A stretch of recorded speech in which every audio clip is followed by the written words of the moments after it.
Welcome back to the Wealth Actually podcast, the show that features artists, entrepreneurs, experts, and commentators that will give you the right knowledge, planning, and guidance so you can preserve your assets and enjoy your wealth.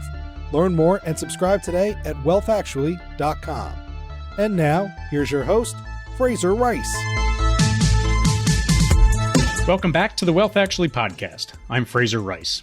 For advisors dealing with wealth management clients, cybersecurity is a necessary conversation. The wealthy are clamoring for digital protection. Advice on the defense against social media attacks, the selling of information on the dark web, online security breaches, and asset theft are a part of the advice that most wealth management clients have come to expect from their advisors. How do you get your arms around this high-stakes discussion? Today I spoke with Tom Ragsdale to find out more. Tommy is an early team member at 360 Privacy, a Nashville-based cybersecurity firm specializing in digital protection for high-profile individuals, family offices, and executives. He joined in February of 2021 after working in healthcare technology for 4 years. Prior to that, Tommy flew fighter jets in the United States Marine Corps. Tommy served as a weapons and tactics expert, a flight instructor, and led maintenance teams in combat. He's on the literal front lines of the digital security war that clients are fighting every day, whether they know it or not. Welcome aboard, Tommy. Thanks. It's great to be here, Fraser. Happy to talk about what we do. Terrific. Well, cybersecurity, the threats on the internet, cyber warfare, heists, ransomware, all these crazy buzzwords are now becoming a significant threat to wealthy families, much more so than maybe 5 or 10 years ago. Attacks on data, pernicious use of data, etc. Tell us a little bit about the firm and how it sort of identified this problem and how you sprung up to address this need. Yeah, that's a really great story. And to be honest, I try to stay away from the term cybersecurity because what we do is, while related, it's much more personal to our clients. So the company started about 3 years ago when Ronnie Dunn, one of the singers from Brooks and Dunn, had a cyber stalking case. His email accounts, his bank accounts, his Verizon accounts, social medias had all been compromised. And his group was kind of in a tough spot trying to deal with it. The local police department, it was beyond their scope of expertise, but it was too small of an issue for the FBI to care about. And traditional cybersecurity firms weren't able to really pin down what the cause was.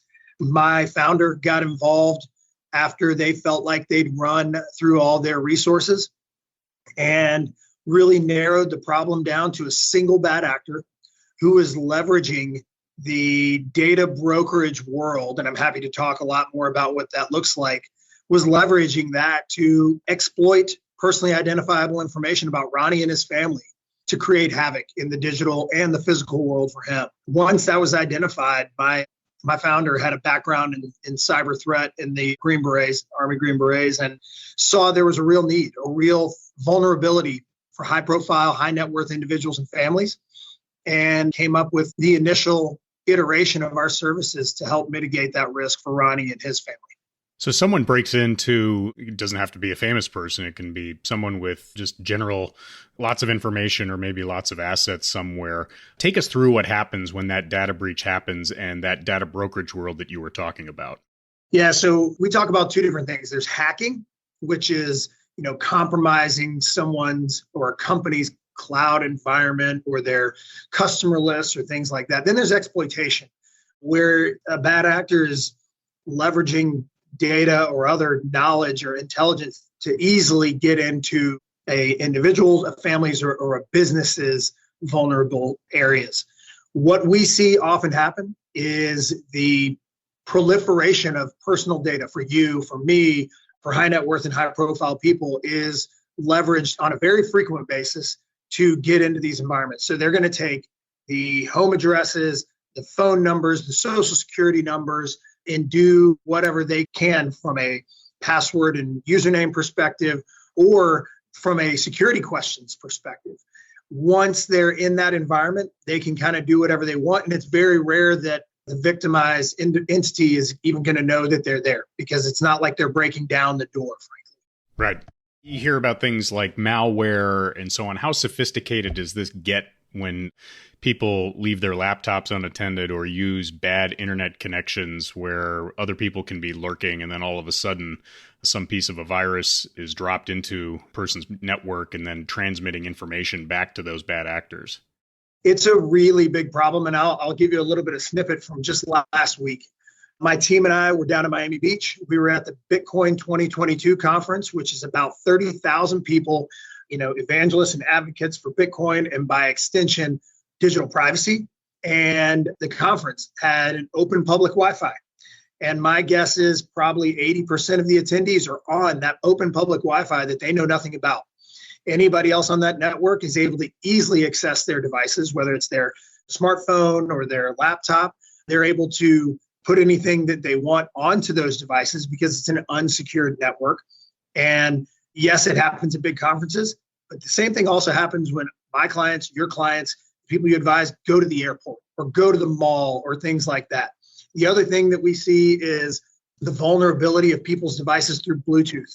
So if I'm walking around with my Bluetooth on in a highly populated area, particularly for you up in New York City where it's high density, there are bad actors walking around with what we call sniffers that are looking for that sort of stuff. And as soon as they find it, they're able to connect and access it. So we talk a lot to our clients about how not to be exposed in those types of environments and areas just because you're carrying around a smartphone in your pocket. So, talked about people walking around with their data on their own devices. The concept of pools of information, whether it's Verizon or the credit reporting bureaus, et cetera. What happens on that front when you hear about a breach and all of a sudden, oh my gosh, your password is out, that our security hygiene is probably not the best all the time, and so that password leads to other passwords within your own data ecosystem. When people hear about a data breach at one of the major pools of information, what should they be thinking about? Well, the first thing they should be thinking about is now their username and password is broadly distributed. Their password in that breach is not encrypted. It is almost with certainty in plain text, and anybody's going to be able to use it and see it and then leverage it. So, step one, if you find out that you have a certain breach, you are part of the target hack, or like you said, one of the other ones, immediately go change that password. But any other login credentials that uses the same thing, go change that. Now, what we do with our clients, because we're a high touch, white glove type of service, is we set them up with password managers. We give them tools to circumvent the human weakness of this all. That's what bad actors are looking for, is to exploit the humanness of what we do, whether it's repeating usage of passwords or using passwords that are easily identifiable to us and our birthdays and our family's birthdays and things like that. We're going to go ahead and try and circumvent that as much as possible. So one of the things that the thought around data breaches and people in basements in Bulgaria running around attacking different networks, different people, et cetera, and then taking that information and either exploiting it or otherwise setting up, some sort of point of vulnerability with these families via the dark web and other sort of venues. What does that look like exactly? And when you're dealing with clients, how do you educate them without driving them into panic? So with respect to who the bad actors are, let's talk about that for just a second. You mentioned Bulgaria. In general, we do see a lot of activity out of Eastern Europe, Russia, Korea, those types of things. If we look back over the last 24 to 36 months, that bad actor pool has increased significantly. Why? Because most of us have been in lockdown due to COVID constraints, and a lot of people have sat in front of computers looking at and for data to either just play around with or to exploit. So that bad actor pool has expanded significantly. Now, with our more recent experiences in Eastern Europe, the Russian invasion of Ukraine has significantly moved the needle on bad actors looking for exploitation of Western targets. It's happened because sanctions on the Russian state and on Russian nationals has tightened the financial screws, dried up their liquidity. And we predicted and then have seen it come out that Russian nationals, particularly oligarchs, are financing hacking syndicates to target these people using publicly accessible data pools. You mentioned the dark web. Yes, that's often where a lot of this stuff starts. We find the biggest vulnerability for our clients is on the open web. They don't believe it until I show them their social security number on the open web, and I show it being sold over and over again, because in our country, it's completely legal and the consumer protection on the privacy side is virtually nil. So that's where we really provide the most value to our clients. So even taking a step back, maybe define the dark web for us versus the open web, which there's a lot of myth and mystery around what that looks like and sort of a parallel universe. How do you distinguish between the two? The way I define it for the people I talk to or my clients, and it might be a little bit differently than the way some of my technical team would, but the way that I define it is you hear about, the open web is what we all generally operate on using browsers like Google Chrome and Microsoft Edge and Firefox and things like that. If I'm going to operate in the dark web, I'm going to have to use a different set of tools. It's a similar browser, but it works on different protocols. I've got to have that first. The other way that we define it is things that are not indexed by Google, websites or other search engines for that matter, websites, chat rooms, marketplaces that are not indexed by those search engines. That technically is called the deep web, and the dark web is a portion of the deep web where nefarious actors and bad things are happening, whether it's selling illegal things or people or whatever. And we see many of the breaches start there because that's an easy place for a bad actor who has compromised a data set from a victim to sell it and to be able to do so with anonymity. But at the high level, I say websites and marketplaces that are not indexed by the search engines, and you need a special set of tools to access new special sets of browsers. So one of my pet theories is that the 9/11 of cybersecurity hasn't happened, where there's been some major attack and a big systemic bank or organization hasn't been shut down. What does that look like at your end? How do you think about it? Would you say that there have been breaches that have been systemically important or systemically damaging yet? I think to the level, particularly with the Russian invasion of Ukraine, there's been a lot of discussion about a state-sponsored actor taking down significant portions of infrastructure. I would agree that has not happened yet. But if you talk to some of the corporate entities who have suffered significant attacks, so whether that's in healthcare or that's in the Colonial Pipeline attack, to those organizations, they've been significant enough, and some of them have been able to mitigate the risk so that it did not spill over into what it sounds like you would define as that 9/11 style of attack. So a little bit of a dancing around the issue, and that it kind of depends on who you are as to how big of an issue it's been. But those types of big attacks have happened. They don't always get put out there publicly from a reputational issue, from a, just a security posture perspective. They don't always get talked about. So let's talk about your process when a client comes to you. And so maybe we'll take it from two different angles. Let's say someone is being proactive and saying, you know what, I got kids, they're on Instagram accounts, I've got lots of holdings, I'm worried about being hacked, I know that I'm probably not very good about keeping things secure. What's your process for that type of client? Sure. So that type of person sounds like one of our concierge types of clients. I mean, we're talking, high net worth, probably more ultra high net worth, maybe even multi-generational. The first thing we're going to do with that client is once we enroll them into our concierge service, we're going to delete all of their public-facing profiles. So we delete today from somewhere north of 370 different data brokers. That's a lot of risk area for our clients. Those data brokers are making available their real addresses, real phone numbers, real email addresses, social security numbers, VIN numbers, business interests, et cetera, et cetera. We go ahead and knock that down within the first 72 hours of our clients enrolling, and then we scan for its repopulation on a daily basis. If we aren't doing that on a daily basis for our clients, they have gaps, and those gaps inevitably get exploited. So we do that for the client, everyone who falls under that umbrella. Additionally, at the same time, we put them into our dark web monitoring service, which is an ongoing service that's looking for personally identifiable information that's compromised on the dark web. It's looking for credentials being compromised on the dark web, and it's also looking for personal threats to our clients. So someone who has a high profile, maybe an athlete, entertainer, politician, international business person, might fall subject to that kind of threats to physical well-being, and we're scanning for that on a continual basis. And then the real value that our concierge level clients feel is when I send one of my special projects team members to that client's home.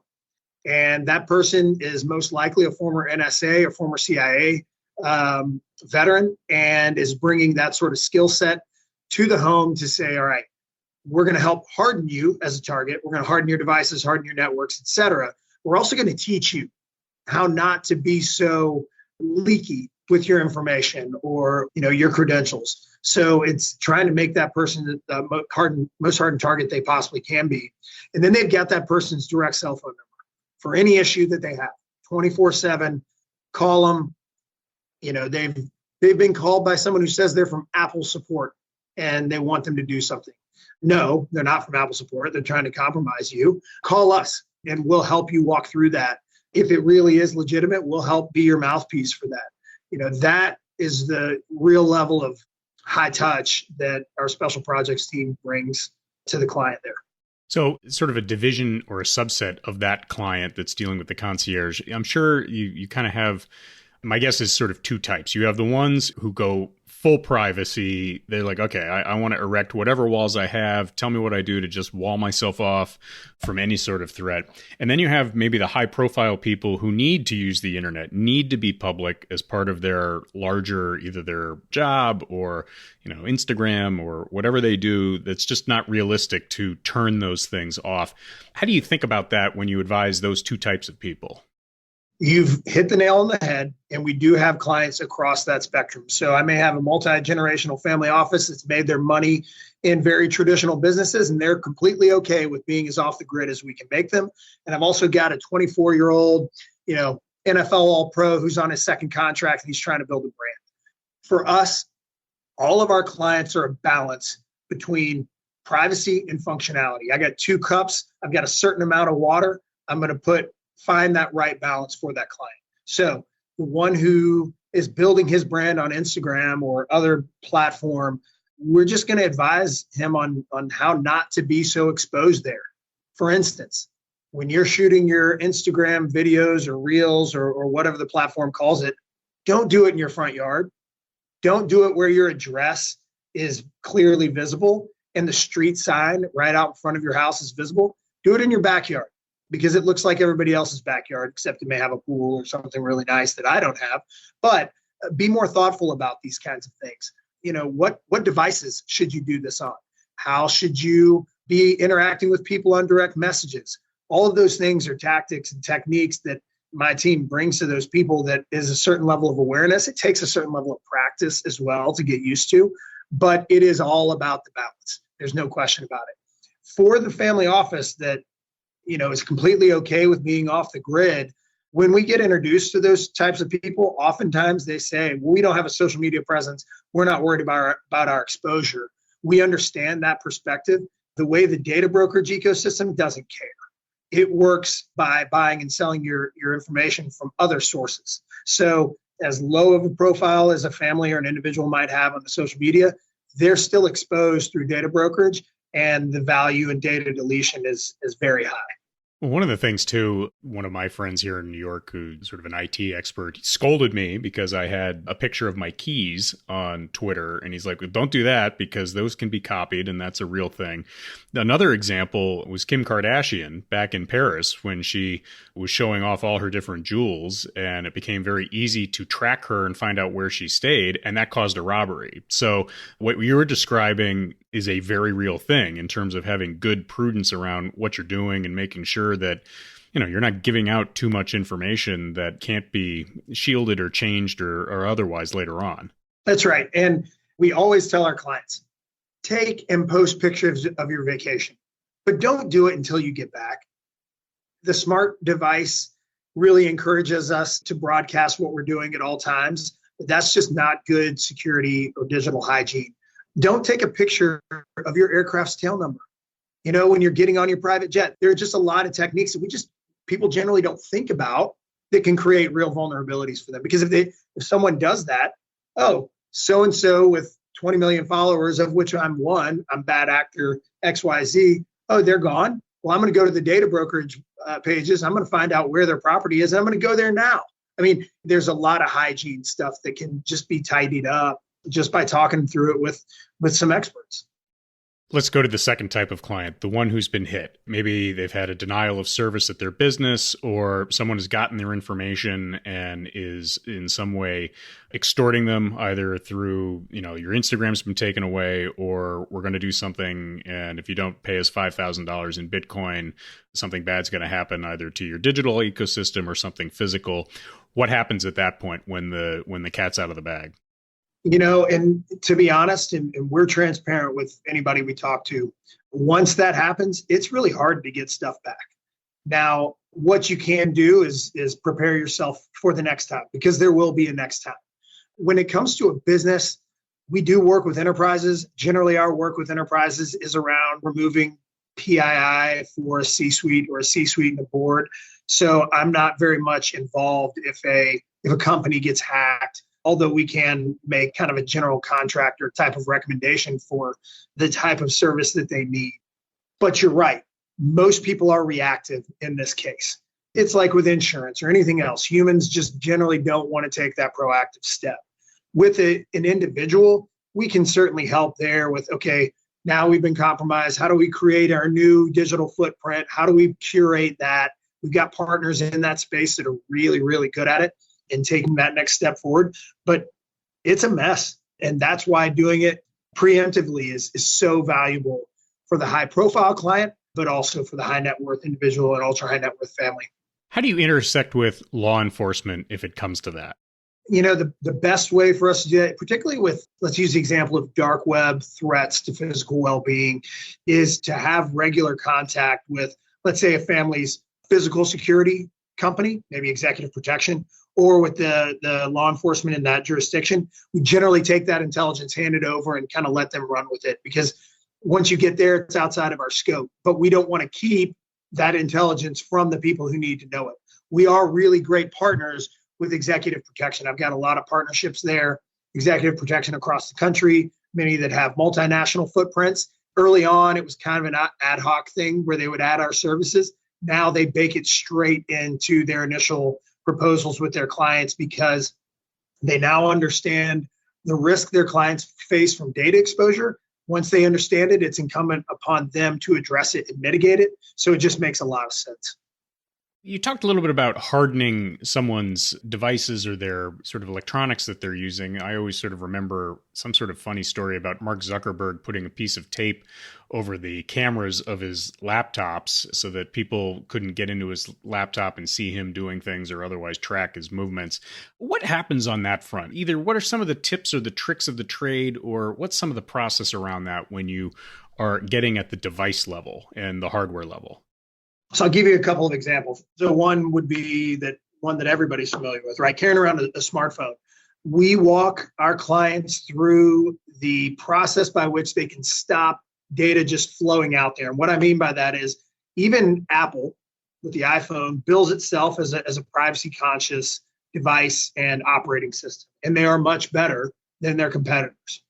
But even they are tracking the vast majority of everyone's movements down to the second. What are they doing with that data? They're often just selling it back to people who want to leverage it for marketing purposes. When we show clients what it looks like, they're really unnerved, and we help them correct those settings. Now, with iOS updates, other app updates, that's an opportunity for those things to switch back into data leakage modes. So we have to help coach our clients to keep going back and checking to make sure that's good. On another example, this kind of goes into that camera world. The vast majority of our clients, and probably the people that are listening to this podcast and that you advise, have home security systems, whether they're, the Arlo cameras or something more robust than just off the shelf. Many of those, as soon as they're connected to and installed in the network, are opening up ports that are channeling data out. And a lot of them can easily be accessed from any browser in the world to see what's going on that camera. That's also incredibly unnerving for our clients. So when we harden networks, for instance, we're going into the client's networks, their routers and other access points to say, what ports have been opened by hardware that's been added to this? Let's close it so that it's still functionable, but not just pouring data out the backside. So those things run the gamut. Yeah, I mean, I always hear the story, oh, my refrigerator's connected to the internet. And I'm like, why would you want that? And I'm sure, as modern houses are being built and everything is more data dependent, the points of vulnerability increase almost exponentially. That's right. That's exactly right. Exponentially is the exact right way to describe it. Okay, so we've panicked our listeners into saying, okay, what am I doing? Am I in good shape? How does someone find out more about your firm? And what's the best way to locate you and find out if they need hardening or other sort of systems audits? Sure. So a little bit about the company. Again, the majority of our team is in Nashville, Tennessee. We do have a couple of people spread across the country. Our client base is all across the United States and some international. If you're local to Nashville, we're happy to meet with you in person, but we often travel to wherever clients or prospects might be. We work to connect with our clients through a multitude of ways. You can come to us through our website, which is 360privacy.io. You can also reach out to any of us on LinkedIn directly, myself included. The other ways that we work with our clients or connect to them is through our channel partnerships. So we are on the Family Offices Services list for UBS, same for the JP Morgan Private Wealth team, and are also in that process for a number of other MFOs like Bessemer Trust, First Republic, a handful of others, and can easily be accessed through those conduits. The fastest way is direct to us. So I'm happy to connect with people on LinkedIn that way, or just direct email. And we can put it in the show notes, but it's tragsdale@360privacy.io.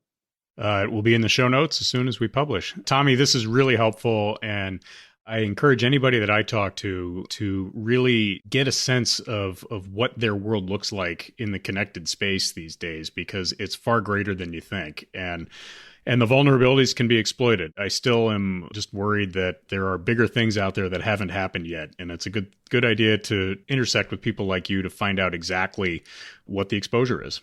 It's certainly true that the majority of what we do is education, because I don't think people fully grasp the way the data world works. And we probably do 50 to 100 what we call threat assessments almost every month to show people what they look like out there, because it's really an unknown until you sink your teeth into it. Terrific. Tommy, thanks for being on. It's been a pleasure, and I hope we can help as many of your clients and listeners as possible.